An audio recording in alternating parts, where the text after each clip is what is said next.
الشیطان الرجیم بسم اللہ الرحمن الرحیم۔ نماز کے فرائض کے حوالے سے ذکر ہو رہا تھا تو نماز کی 6 شرائط ہیں اور 7 فرائض ہیں۔ 7 فرائض میں سے تیسرا فرض نماز کا قرات ہے۔ قرات یعنی قرآن مجید کا اس طرح پڑھنا کہ تمام حروف اپنے مخرج سے صحیح طور پر ادا کیے جائیں، ہر حرف جو ہے وہ اپنے غیر سے صحیح طور پر محتاط ہو جائے۔ مثال کے طور پر جیسے قرآن کریم کے اندر جیم، زال، زا، وا اور ظا، یہ جو حروف ہیں ان کو اپنے اپنے مخرج سے اس طرح صحیح ادا کریں کہ اگر سننے والا سنے تو وہ ان میں فرق کر سکے کہ یہ زا ہے یہ زا ہے۔ تو اس طرح ہر حرف کے فرق کو واضح کرنا یہ ہر شخص کے اوپر ضروری ہے۔ پھر قرآن کی تلاوت جو قرات کی جاتی ہے آہستہ آہستہ پڑھنے میں ضروری ہے کہ اتنی آواز سے پڑھے کہ خود سن سکے۔ اگر اس کے پاس کوئی مادی چیز قریب نہیں ہے، یعنی کوئی شور بھی نہیں ہو رہا، اس کی سماعت میں کوئی جو ہے عذر بھی نہیں کہ سماعت بھی اس کی کلیئر ہے، اس کے باوجود وہ اتنے دھیمے الفاظ میں قرات کرتا ہے کہ خود بھی اس کو سنائی نہیں دیتی، تو اس طرح اس کی نماز نہیں ہوگی۔ اب سوال پیدا ہو سکتا ہے کہ جیسے ہم نماز پڑھتے ہیں پنکھوں کی آواز یہ شور ہے، اس میں اگر ہم نے اپنی قرات اپنے کانوں سے نہ سنی تو ہماری نماز ہو جائے گی، کیونکہ پنکھوں کا ایک قسم شور ہو رہا ہے۔ لیکن جہاں بالکل خاموشی ہو اور سماعت بھی درست ہو، شور بھی نہیں ہو رہا، اور پھر ہم اتنی آہستہ آواز میں پڑھ رہے ہیں کہ ہمیں خود اپنے کانوں سے سنائی نہیں دے رہی، سماعت نہیں کر سکتے، اس طرح نماز نہیں ہوگی۔ اتنی آواز میں قرات کا کرنا ہونے سے مراد مطلق ایک آیت پڑھنا فرض کی 2 رکعتوں میں، اور وتر سنت نوافل میں ہر رکعت میں امام اور منفرد یعنی اکیلے پڑھنے والے کے لیے اور امام پر فرض ہے۔ ایک چھوٹی آیت جس میں 2 یا 2 سے زائد کلمات پڑھ لینے سے فرض ادا ہو جائے گا، اور اگر ایک ہی حرف کی آیت ہو جیسے صاد، نون، قاف، تو اس کے پڑھنے سے فرض ادا نہ ہوگا۔ اگرچہ ان الفاظ کو بار بار بھی پڑھیں تو فرض ادا نہیں ہوگا۔ قرآن شریف پڑھنے میں تجوید ضروری ہے، اتنی تجوید کم از کم ضروری ہے کہ حروف کی ادائیگی جو ہے وہ صحیح طور پر ہو، اور غلط پڑھنے سے ہر شخص کے اوپر فرض عین ہے کہ وہ اپنے آپ کو قرآن کے غلط پڑھنے سے روکے۔ کم از کم جو نماز کے اندر پڑھا جاتا ہے وہ سبق جو ہے مکمل طور پر درست ادائیگی کے ساتھ جو ہے وہ ادا ہونا یہ ہر مسلمان کے لیے اس کو فرض قرار دیا۔ اسی طرح فرض کی کسی رکعت میں قرات نہ کی یا صرف ایک ہی رکعت میں قرات کی تو نماز فاسد ہو۔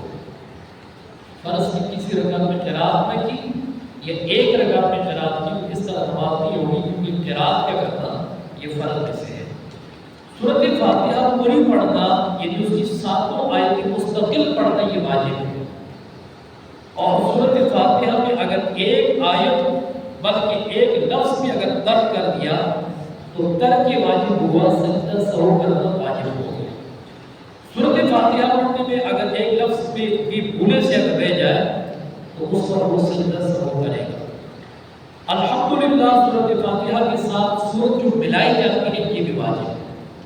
سورت جو ملائی جاتی ہے اس کو قرات کہتے ہیں، قرات فرض ہے، لیکن قرات کو سورۃ فاتحہ کے ساتھ ملانا یہ بھی واجب ہے۔ اور ایک چھوٹی سورت یا 3 چھوٹی آیت جو ایک بڑی آیت کے برابر ہو تو یہ آپ قرات کے اندر کر سکتے ہیں، تو ملانا واجب ہے۔ اور پھر وتر سنت نفل کی ہر رکعت میں الحمدللہ یعنی سورۃ فاتحہ کے ساتھ سورت ملانا یہ واجب ہے۔ الحمدللہ سورۃ فاتحہ کو سورت سے پہلے پڑھنا یہ بھی واجب ہے۔ الحمدللہ اور سورت کے درمیان فاصل وقفہ نہ ہو، یعنی الحمدللہ کے بعد فوراً سورت پڑھنا اور دونوں کے درمیان کسی اجنبی کا فاصل نہ ہونا بھی واجب ہے، یعنی سورت اور سورۃ فاتحہ کے درمیان کسی اجنبی لفظ یعنی عربی کے علاوہ، قرآن کے لفظ کے علاوہ کسی اجنبی لفظ کا جو ہے اضافہ نہ ہو، اور اگر ہو گیا تو اس کے اوپر جو ہے ترک واجب ہو گیا۔ اسی طرح سورۃ فاتحہ جو سورت جو ہے یہ فاتحہ کے تابع ہے، اور بسم اللہ جو ہے یہ سورت کے تابع ہونے کی وجہ سے فاسد نہیں ہے۔ سورتوں کے شروع میں بسم اللہ الرحمن الرحیم ایک پوری آیت ہے، مگر صرف اس کے پڑھنے سے فرق ادا نہ ہوگا۔ پتہ چلا کہ جو بسم اللہ الرحمن الرحیم سورت کی شروع میں ہے یہ دو سورتوں کے درمیان فرق کے لیے ہے، اگرچہ اپنی جگہ وہ ایک پوری آیت ہے لیکن صرف اس کے پڑھنے سے جو ہے وہ فرق ادا نہیں ہوگا۔ اسی طرح امام نے اگر جہر نماز میں بلند آواز سے جن نمازوں میں قرات کی جاتی ہے قرات شروع کر دی تو مبتدی ثنا نہ پڑھے بلکہ خاموش رہ کر قرآن قرات سے سنے، کیونکہ قرات کا سننا فرض ہے اور ثنا سبحانک اللہم یہ پڑھنا سنت ہے، تو فرض جو ہے وہ سنت پر مقدم ہے۔ اب مبتدی نے تکبیر تحریمہ کی تاخیر سے کہیں کہ امام نے قرات شروع کر دی ہے تو آپ کو ثنا نہیں پڑے گا بلکہ وہ قرات سنے گا۔ کہ ہاتھ بڑھائے تو گھٹنے تک جو ہے وہ ہاتھ پہنچ جائے، یہ رکوع کا ادنا درجہ ہے۔ رکوع کا کامل درجہ یہ ہے کہ پیٹھ جو ہے وہ سیدھی بچھا دے۔ رکوع ہمارے نبی صلی اللہ علیہ وسلم اور آپ کی امت مرحومہ کے خصائص سے ہے، یعنی جب معراج کی شب آپ علیہ السلام آسمانوں پہ گئے اور جب معراج سے آپ واپس تشریف لائے اور معراج کی صبح کو جو پہلی نماز ظہر پڑھی گئی اس وقت تک رکوع جو ہے یہ فرض نہیں ہوا، اور اس کے بعد جب عصر کی نماز کا وقت آیا تو رکوع کا حکم جو ہے یہ نازل ہو گیا، جو حضور علیہ السلام اور آپ کے صحابہ نے معراج سے واپسی آنے پر عصر کی نماز میں نماز کے اندر رکوع ادا فرمایا۔ حضور علیہ السلام کی شریعت سے پہلے جو شریعت گزری ہے وہ میں بھی رکوع نہیں ہے۔ یہ رکوع کا انعام جو ملا ہے یہ معراج کے واقعے کے بعد عصر کی نماز کی ادائیگی میں آپ علیہ السلام اور آپ کی امت پر نازل ہوا۔ اچھا، رکوع کے متعلق بھی بڑے اہم مسائل ہیں۔ ہر رکعت میں صرف ایک ہی رکوع کریں، اگر بھول سے دو رکوع کیے تو سجدہ سہو واجب ہے۔ اسی طرح رکوع میں کم از کم جو ہم سبحان ربی العظیم پڑھتے ہیں تو یہ 3 مرتبہ پڑھنا سنت ہے، 5 مرتبہ پڑھنا مستحب ہے۔